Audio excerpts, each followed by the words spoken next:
हरियाणा के मुख्यमंत्री नायब सिंह सैनी ने एक बार फिर यह साबित किया है कि जब बात जनता के हितों की हो, जब बात मानवीय संवेदनाओं की हो, तो नेतृत्व केवल प्रशासन चलाने तक सीमित नहीं रह जाता, बल्कि वह संकट की घड़ी में भी मजबूती के साथ खड़ा होता है। पंजाब, हिमाचल प्रदेश और जम्मू कश्मीर में हाल ही में आई बाढ़ से जब जनजीवन अस्त व्यस्त हुआ, तब मुख्यमंत्री नायब सिंह सैनी ने हरियाणा की सीमाओं से परे जाकर इन तीनों राज्यों को तुरंत 5-5 करोड़ रुपए की सहायता राशि भेजने का निर्णय लिया। कुल मिलाकर हरियाणा ने 15 करोड़ रुपए की आपात राहत राशि मुहैया कराई, जो दर्शाता है कि यह केवल एक राज्य की बात नहीं, बल्कि पूरे देश की चिंता करने वाला नेतृत्व है। इतना ही नहीं, कुरुक्षेत्र से मुख्यमंत्री ने स्वयं 20 राहत सामग्री से भरे ट्रकों को हरी झंडी दिखाकर रवाना किया, जिनमें दाल, चावल, पानी, जूस, अचार, मेडिकल किट, मच्छरदानी, तिरपाल, पशुओं के लिए चारा और अन्य जरूरी सामान शामिल था।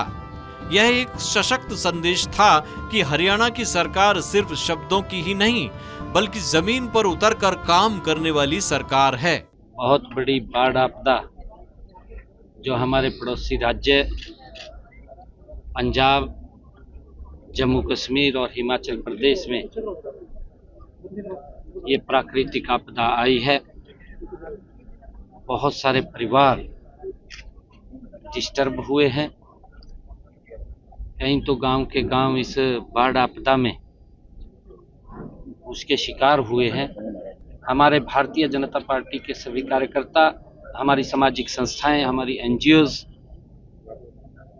हमारे प्रमुख प्रबुद्धजन मिलकर के उन्होंने पंजाब के लोगों की हेल्प में यहाँ से कोई दिक्कत ना आए, जो बाढ़ आपदा के शिकार हुए हैं उन तक राहत सामग्री पहुंचाने का निरंतर काम कर रहे हैं। प्रधानमंत्री नरेंद्र मोदी द्वारा बाढ़ प्रभावित राज्यों के लिए 3100 करोड़ रुपए की केंद्रीय सहायता घोषित करना और उसके बाद हरियाणा की तत्परता यह दर्शाती है कि केंद्र और राज्य मिलकर जन सेवा के लिए समर्पित हैं। मुख्यमंत्री नायब सिंह सैनी ने न केवल पड़ोसी राज्यों की मदद की, बल्कि हरियाणा के भीतर भी जिन क्षेत्रों में जल भराव या फसलों को नुकसान हुआ है, वहां के किसानों को राहत देने के लिए ई क्षतिपूर्ति पोर्टल शुरू किया गया है।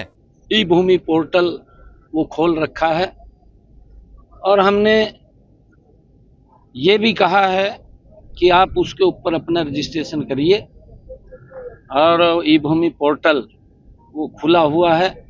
जो भी हमारा किसान इफेक्टेड हुआ है उसको राहत पहुंचाने का काम, मुआवजा देने का काम हमारी सरकार पहले भी कर रही है। वहीं अंबेडकर योजना के तहत 76,985 परिवारों को कच्ची छत को पक्की करने के लिए 416 करोड़ रुपए की सहायता प्रदान की गई है, जिसमें प्रत्येक परिवार को 80,000 रुपए दिए गए हैं। डॉक्टर भीमराव अंबेडकर नवीनीकरण योजना, उसके तहत हमने मकान की मरम्मत के लिए हरियाणा प्रदेश के अंदर अब तक जो 76,985 जो कच्ची छत की हम बात करते हैं, 80,000 रुपया उनके पास भेजते हैं। अब तक हमने 416 करोड़ रुपया उनके पास भेजने का काम किया है। निरंतर ये सरकार, ये हरियाणा के लोगों की सरकार है।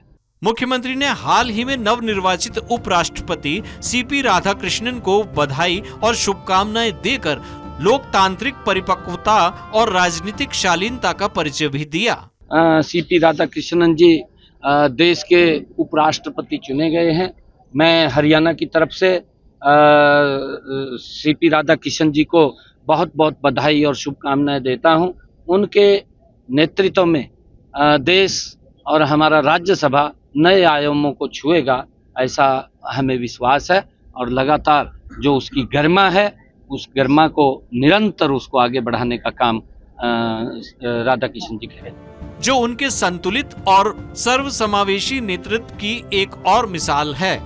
नायब सिंह सैनी का यह कार्यकाल बताता है कि जब नेतृत्व में संवेदना हो, निर्णय में गति हो और नियत में पारदर्शिता हो, तो सरकार सिर्फ शासन का माध्यम नहीं रहती, बल्कि भरोसे का प्रतीक बन जाती है। Bureau report Swaraj express.